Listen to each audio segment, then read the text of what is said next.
السلام علیکم ورحمۃ اللہ وبرکاتہ۔ کیا حال چال ہیں سب کے؟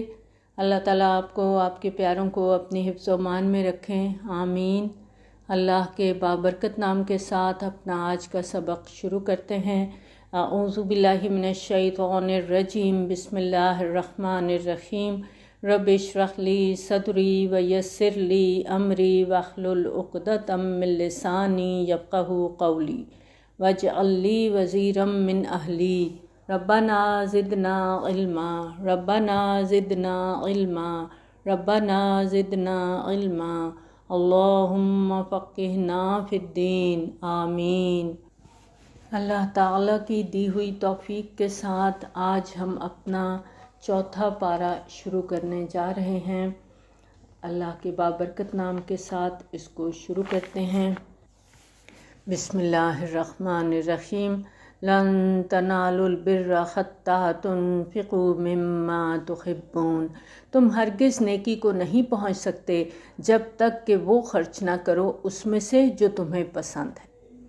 آیت بر ہم نے پڑھی آیت نمبر 177 سورۃ البقرہ میں، اور اس میں نیکی کے مظاہر میں جو سب سے بڑی اور سب سے مقدم چیز ہم نے دیکھی تھی کہ انسانی ہمدردی، اور انسانی ہمدردی میں پھر اپنا وہ مال خرچ کرنا مطلوب ہے جو خود اپنے آپ کو پسند ہو، خود کو محبوب ہو۔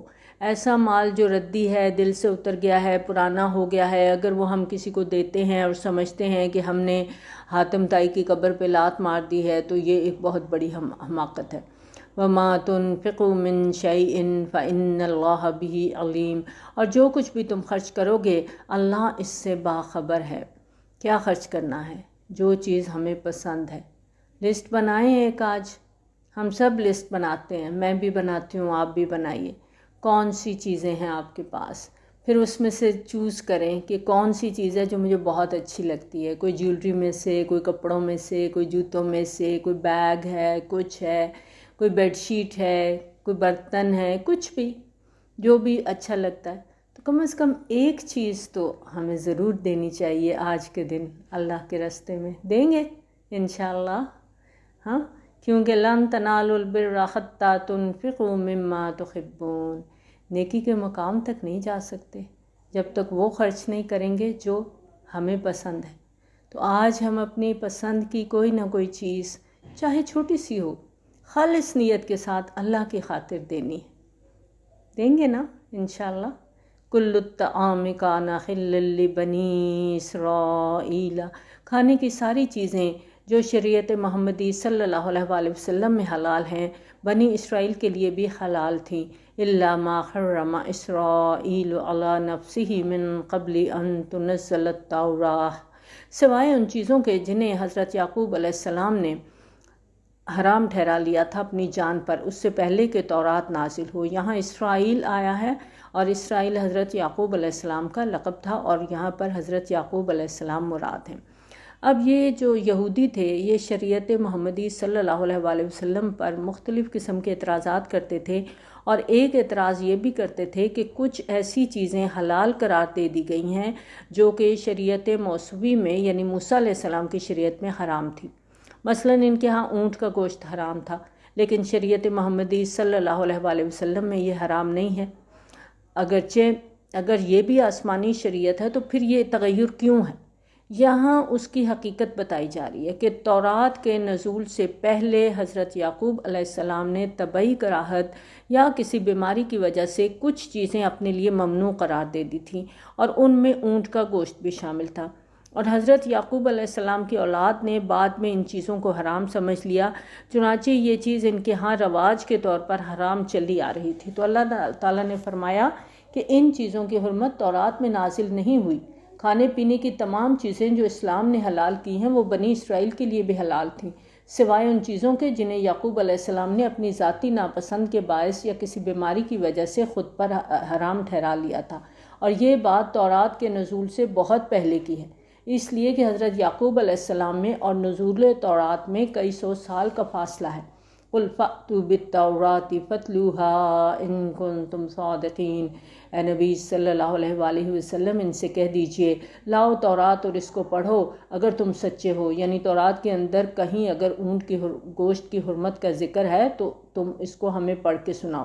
فمن افترى علی اللہ الکذب من بعد ذلک فاولئک هم الظالمون، بس جو لوگ اس کے بعد بھی اللہ کی طرف جھوٹ منسوب کرتے رہیں تو یہی لوگ ظالم ہیں۔ قل صدق اللہ، کہہ دیجئے اللہ نے جو فرمایا ہے سچ فرمایا ہے۔ فاتبعوا ملت ابراہیم حنیفا، بس پیروی کرو ملت ابراہیمی کی جو حنیف تھے، یکسو تھے۔ وما کان من المشرکین، اور وہ مشرکین میں سے نہیں تھے۔ ان اول بیت وضع للناس للذی ببکۃ، یقیناً پہلا گھر جو لوگوں کے لیے بنایا گیا وہی ہے جو مکہ میں ہے۔ بکہ اور مکہ ایک ہی لفظ کے دو تلفظ ہیں، یعنی دو پروناؤنسیشنز ہیں۔ مبارکم وہدی للعالمین، برکت والا ہے اور ہدایت کا مرکز ہے تمام جہان والوں کے لیے۔ فیہ آیات بینات مقام ابراہیم، اس میں بڑی واضح نشانیاں ہیں جیسے مقام ابراہیم علیہ السلام۔ ومن دخلہ کان آمنا، اور جو بھی اس میں داخل ہو جاتا ہے امن میں آ جاتا ہے۔ جاہلیت کے بدترین دور میں بھی بیت اللہ امن کا گہوارہ تھا۔ پورے عرب کے اندر خون ریزی ہوتی تھی، لیکن حرم کعبہ کے اندر اگر کوئی اپنے باپ کے قاتل کو بھی دیکھ لیتا تھا تو اسے کچھ نہیں کہتا تھا۔ اور حرم کی یہ روایات ہمیشہ رہیں اور آج تک اللہ کے فضل و کرم سے یہ دارالامن ہے۔ وَلِلَّهِ عَلَى النَّاسِ حِجُّ الْبَيْتِ مَنِ اسْتَطَاعَ إِلَيْهِ سَبِيلًا، اور اللہ کا حق ہے لوگوں پر کہ وہ حج کریں اس کے گھر کا جو بھی استطاعت رکھتا ہو اس کے سفر کی۔ وَمَن كَفَرَ فَإِنَّ اللَّهَ غَنِيٌّ عَنِ الْعَالَمِينَ، اور جس نے کفر کیا اللہ بے نیاز ہے تمام جہان والوں سے۔ یہاں پر ایک بات آپ غور کیجئے کہ لفظ کفر آیا ہے، وَمَن كَفَرَ، یعنی جو استطاعت کے باوجود حج نہیں کرتا وہ گویا کفر کر رہا ہے۔ تو اگر کوئی ایسا کرتا ہے فَإِنَّ اللَّهَ غَنِيٌّ عَنِ الْعَالَمِينَ، تو اللہ تو بے نیاز ہے، اللہ کو تمہاری عبادات کی ضرورت نہیں ہے، تم اللہ کے محتاج ہو۔ قُلْ يَا أَهْلَ الْكِتَابِ لِمَ تَكْفُرُونَ بِآيَاتِ اللَّهِ، کہہ دیجئے اہل کتاب تم کیوں اللہ کی آیات کا انکار کر رہے ہو۔ وَاللَّهُ شَهِيدٌ عَلَى مَا تَعْمَلُونَ، جبکہ جو کچھ تم کر رہے ہو اللہ اسے دیکھ رہا ہے۔ قُلْ يَا أَهْلَ الْكِتَابِ لِمَ تَصُدُّونَ عَنْ سَبِيلِ اللَّهِ مَنْ آمَنَ، کہہ دیجئے اے کتاب والو تم کیوں روکتے ہو اللہ کے راستے سے اس کو جو ایمان لے آتا ہے۔ تَبْغُونَهَا عِوَجًا، تم اس میں کجی پیدا کرنا چاہتے ہو، یعنی تم چاہتے ہو کہ جو اہل ایمان ہیں وہ بھی ٹیڑھے راستے پر چلیں۔ چنانچہ تم سازشیں کرتے ہو، جیسا کہ پیچھے ذکر آیا کہ صبح کو ایمان لے آؤ اور شام کو کافر ہو جاؤ تاکہ اہل ایمان کے دلوں میں بھی وسوسے پیدا ہو جائیں۔ وَأَنْتُمْ شُهَدَاء، حالانکہ تم خود گواہ ہو، تم راہ راست کو پہچانتے ہو۔ جو کچھ تم کر رہے ہو، نبی صلی اللہ علیہ وآلہ وسلم کی مخالفت کر رہے ہو، قرآن کا انکار کر رہے ہو، یہ جانتے بوجھتے کر رہے ہو۔ وَمَا اللَّهُ بِغَافِلٍ عَمَّا تَعْمَلُونَ، اور اللہ غافل نہیں ہے جو کچھ تم کر رہے ہو، جو بھی سازشیں تم کر رہے ہو، جانتے بوجھتے حق کا انکار کر رہے ہو، سب اللہ کے علم میں ہے۔ یا ایھا الذین آمنوا ان تطیعوا فریقا من الذین اوتوا الکتاب یردوکم بعد ایمانکم کافرین، اے لوگو جو ایمان لائے ہو اگر تم ان اہل کتاب کے کسی گروہ کی بات مان لو گے تو یہ تم کو تمہارے ایمان کے بعد پھر کفر کی حالت میں لوٹا کر لے جائیں گے۔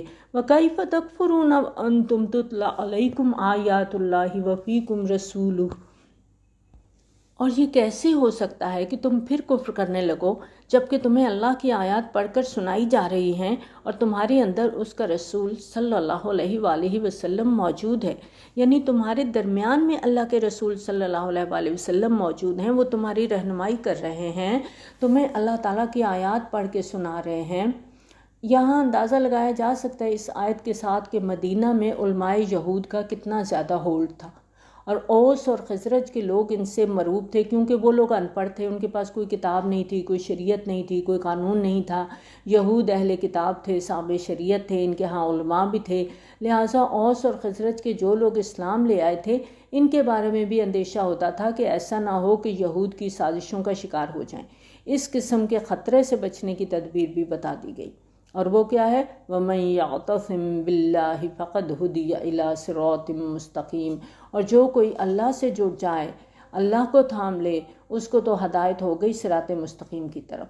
جو اللہ کی پناہ میں آ جائے گا، جو اللہ کا دامن مضبوطی سے تھام لے گا، اسے ضرور صراط مستقیم کی ہدایت ملے گی، وہ گمراہی کے خطرات سے محفوظ ہو جائے گا۔ جیسے چھوٹا بچہ ہوتا ہے نا، اسے کس چیز سے ڈر لگتا ہے، کوئی خطرہ محسوس ہوتا ہے، دوڑ کے آتا ہے اور ماں کے ساتھ چمٹ جاتا ہے، اور وہ سمجھتا ہے کہ مضبوط قلعے میں آ گیا ہوں، اب مجھے کوئی کچھ نہیں کہہ سکتا۔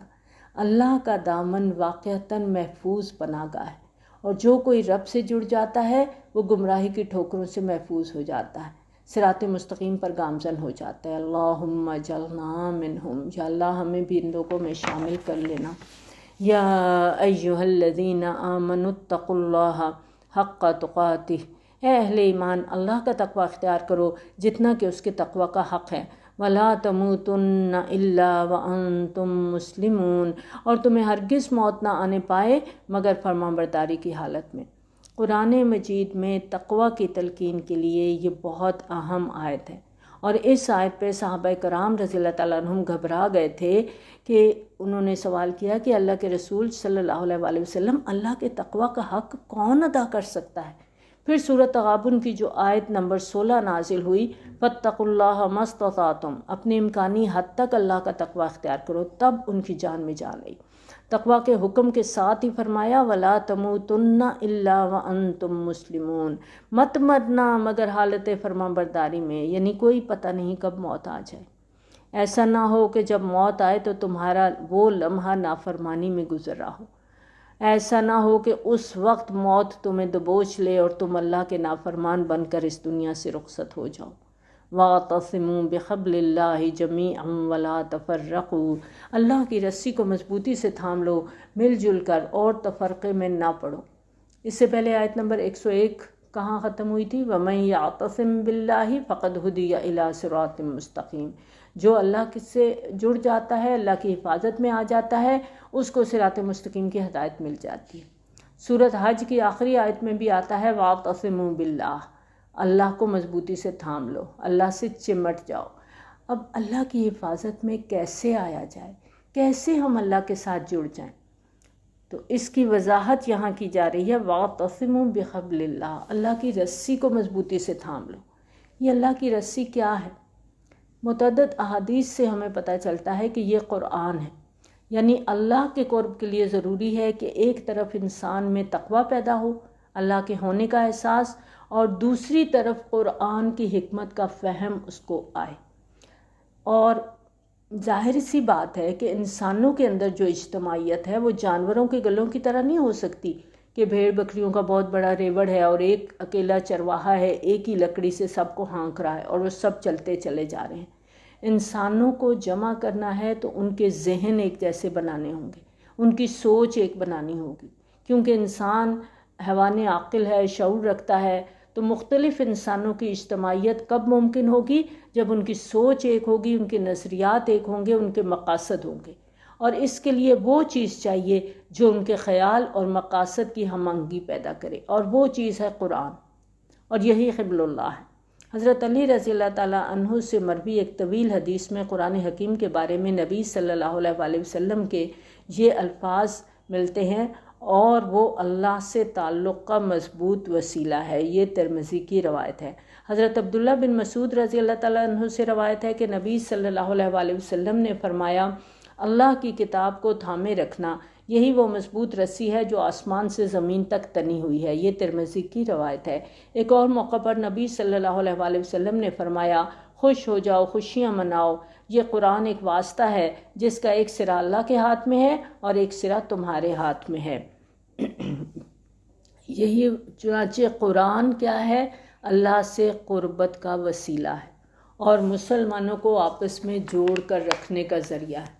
جب ہم قرآن مجید کے ساتھ جڑیں گے تو ہی ہم دین کے درست رخ پر آگے چل سکیں گے۔ تو اللہ کی رسی کو مضبوطی سے تھامنا ہے، تفرقے سے خود کو بچانا ہے، تو اس کا ایک ہی حل ہے، اس قرآن سے جڑ جائیں، جو قرآن ہمیں بتاتا ہے اس کے اوپر عمل کریں، تو اس کا فائدہ یہ ہوگا کہ ہمیں صراط مستقیم مل جائے گا انشاءاللہ۔ وَاذْكُرُوا نِعْمَةَ اللَّهِ عَلَيْكُمْ إِذْ كُنْتُمْ أَعْدَاءً، اور ذرا یاد کرو اللہ کا جو انعام تم پر ہوا جب کہ تم ایک دوسرے کے دشمن تھے، فَأَلَّفَ بَيْنَ قُلُوبِكُمْ، تو اللہ نے تمہارے دلوں کے اندر الفت پیدا کر دی، فَأَصْبَحْتُمْ بِنِعْمَتِهِ إِخْوَانًا، اور تم اللہ کے فضل و کرم سے بھائی بھائی بن گئے۔ یہاں اولین مخاطب انصار ہیں، ان کے 2 قبیلے تھے مدینہ میں، اوس اور خزرج، اور یہ مسلسل آپس میں لڑتے رہتے تھے۔ 100 برس سے ان کی دشمنیاں چلی آ رہی تھیں، قتل کے بعد قتل کے سلسلے جاری تھے، لیکن اسلام آیا، اللہ تعالیٰ کی کتاب آئی، نبی صلی اللہ علیہ وآلہ وسلم آئے، دلوں میں ایمان آیا، تو وہ شیر و شکر ہو گئے، ان کے جھگڑے ختم ہو گئے۔ اس طرح اسلام کی وجہ سے پورے عرب کے اندر جو غارت گری کا سلسلہ تھا وہ ختم ہو گیا، اور اللہ نے اسے امن کا گہوارہ بنا دیا۔ وَكُنْتُمْ عَلَىٰ شَفَا حُفْرَةٍ مِّنَ النَّارِ، اور تم تو آگ کے گڑھے کے کنارے تک پہنچ گئے تھے، فَانْقَذَكُم مِّنْهَا، تو اللہ نے تمہیں اس سے بچا لیا۔ كَذَلِكَ يُبَيِّنُ اللَّهُ لَكُمْ آيَاتِهِ لَعَلَّكُمْ تَهْتَدُونَ، اسی طرح اللہ تمہارے لیے اپنی آیات واضح کر رہا ہے تاکہ تم راہ پاؤ اور صحیح راہ پر قائم رہو۔ یہ جو 2 آیات ہم نے پڑھی ہیں، اس میں امت مسلمہ کے لیے 2 نقطے بیان کیے گئے ہیں، یعنی سب سے پہلے افراد کے کردار کی تعمیر کرنی ہے، انہیں تقوی اور فرمانبرداری جیسے اوصاف سے متصف کرنا ہے، پھر ان کی ایک جماعت بنانی اور قرآن کے ساتھ جوڑنا ہے، جو قبل اللہ ہے، جو اللہ کی رسی ہے، اس کو مضبوطی سے تھامنا ہے۔ وَلْتَكُن مِّنكُمْ أُمَّةٌ يَدْعُونَ إِلَى الْخَيْرِ وَيَأْمُرُونَ بِالْمَعْرُوفِ وَيَنْهَوْنَ عَنِ الْمُنكَرِ، اور تم میں سے ایک جماعت ایسی ضرور ہونی چاہیے جو خیر کی طرف دعوت دے، نیکی کا حکم دیتی رہے اور بدی سے روکتی رہے۔ اس آیت میں جماعت کے کرنے کے 3 کام بتائے گئے ہیں۔ نمبر 1 دعوت الی الخیر، اور اس کے بعد امر بالمعروف اور نہی عن المنکر، اور یہاں پر منکم کا لفظ آیا ہے کہ تم میں سے ایک ایسی امت وجود میں آنی چاہیے، یعنی ایک تو بڑی امت ہے امت مسلمہ، وہ تو کروڑوں لوگوں پر مشتمل ہے، اور ان میں سے اکثریت خواب غفلت میں مدہوش ہے، اپنے منصب کو بھولے ہوئے ہیں، اپنی ذمہ داری کو بھولے ہوئے ہیں، دین سے دور ہیں۔ لہٰذا اس امت کے اندر ایک چھوٹی امت، ایک جماعت آئے جو جاگو اور جگاؤ کا فریضہ سر انجام دے، یعنی جن لوگوں کو اللہ تعالیٰ نے جاگنے کی توفیق دے دی ہے وہ اب دوسروں کو جگائیں، ایک منظم جماعت بنائیں اور غلبہ دین کی تحریک کے لیے طاقت فراہم کریں۔ وَأُولَٰئِكَ هُمُ الْمُفْلِحُونَ، اور یہی لوگ فلاح پانے والے ہیں، یعنی بڑی امت جو کروڑوں افراد پر مشتمل ہے، اگر وہ یہ کام نہیں کرتی اور اس کے باوجود فلاح اور نجات کی امید رکھتی ہے تو ان کی یہ امید بڑی موہوم سی امید ہے۔ فلاح پانے والے صرف وہ لوگ ہوں گے جو یہ 3 کام کریں گے، دعوت الی الخیر، امر بالمعروف اور نہی عن المنکر۔ اور اسلامی انقلاب کے لیے آخری اقدام بھی نہی عن المنکر ہی ہے، اور اس کی سند ہمیں اس حدیث سے ملتی ہے جس میں نبی صلی اللہ علیہ وآلہ وسلم نے نہی عن المنکر کے 3 مراتب بیان فرمائے ہیں۔ حضرت ابو سعید خدری رضی اللہ عنہ سے روایت ہے کہ نبی صلی اللہ علیہ وآلہ وسلم نے فرمایا، تم میں سے جو کوئی کسی منکر کو دیکھے تو اس کا فرض ہے کہ اسے زور بازو سے روک دے، بس اگر اس کی طاقت نہیں تو زبان سے روکے، پھر اگر اس کی بھی ہمت نہیں تو دل میں برائی سے نفرت ضرور رکھے، اور یہ ایمان کا کمزور ترین درجہ ہے، یہ مسلم کی روایت ہے۔ اور اگر دل میں بھی نفرت ختم ہو گئی تو سمجھ لو کہ ایمان کی متاع رخصت ہو گئی۔ وائے ناکامی متاع کارواں جاتا رہا، کارواں کے دل سے احساس زیاں جاتا رہا۔ جب احساس زیاں ہی ختم ہو جائے تو پھر تو کچھ بھی باقی نہیں رہتا، لیکن اگر دل میں نفرت ہے تو پھر اگلا قدم اٹھانے کی بھی ہمت آ جائے گی کہ انسان پھر زبان سے روکے کہ بھائی یہ چیز غلط ہے، یہ حرام ہے، یہ کام مت کرو۔ اس کے ساتھ ساتھ ایک منظم جماعت بنانے کی کوشش کرتے رہو، افرادی قوت کو جمع کرو اور پھر کھڑے ہو جاؤ غلط کاموں کے خلاف۔ نہی عن المنکر کی ممکنہ صورت ہے کہ جتنا ہو سکے قرآن کو عام کیا جائے، اس کی تعلیم کو سمجھا جائے، اس کو پڑھا جائے، اس کا فہم خود جانیں اور آگے دوسروں کو بتائیں۔ وَلَا تَكُونُوا كَالَّذِينَ تَفَرَّقُوا وَاخْتَلَفُوا مِن بَعْدِ مَا جَاءَهُمُ الْبَيِّنَاتُ، اور ان لوگوں کی طرح نہ ہو جانا جو فرقوں میں بٹ گئے اور انہوں نے اختلاف پیدا کر لیے اس کے بعد کہ ان کے پاس واضح تعلیمات آ گئی تھیں۔ وَأُولَٰئِكَ لَهُمْ عَذَابٌ عَظِيمٌ، اور انہی لوگوں کے لیے بہت بڑا عذاب ہے۔ یوم تبیض وجوہ وتسود وجوہ، قیامت کے دن جس دن بعض چہرے بڑے روشن اور تابناک ہوں گے اور بعض چہرے سیاہ ہوں گے، تو جن لوگوں کے چہرے سیاہ ہوں گے ان سے پوچھا جائے گا کیا تم اپنے ایمان کے بعد کفر میں لوٹ گئے تھے؟ یعنی ہدایت ملنے کے بعد تفرقے میں پڑ گئے، تم نے قبل اللہ کو چھوڑ دیا۔ فذوقوا العذاب بما کنتم تکفرون، تو اب عذاب کا مزہ چکھو اس کفر کے باعث جو تم کرتے رہے۔ وَأَمَّا الَّذِينَ ابْيَضَّتْ وُجُوهُهُمْ فَفِي رَحْمَةِ اللَّهِ، اور جن کے چہرے روشن اور تابناک ہوں گے وہ اللہ کی رحمت میں ہوں گے۔ ہم فیہا خالدون، وہ اسی میں ہمیشہ رہیں گے۔ یہ اللہ کی آیات ہیں جو ہم آپ کو پڑھ کر سنا رہے ہیں حق کے ساتھ، اور اللہ تعالیٰ جہان والوں کے لیے ظلم کا ارادہ نہیں رکھتا۔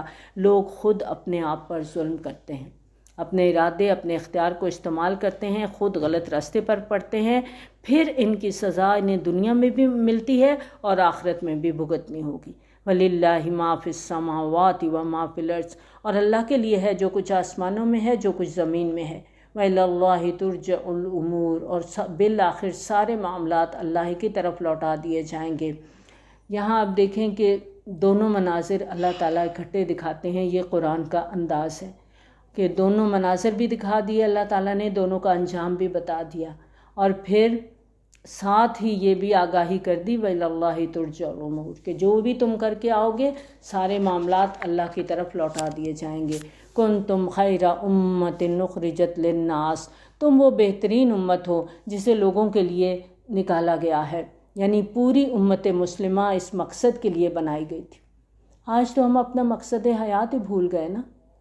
اب یہ حالات آ چکے ہیں، ضروری ہو گیا ہے کہ امت میں سے لوگ جاگیں، دوسروں کو جگائیں، امت کے اندر ایک امت بنائیں اور 3 کام انجام دیں: دعوت الخیر، امر بالمعروف اور نہی عن المنکر۔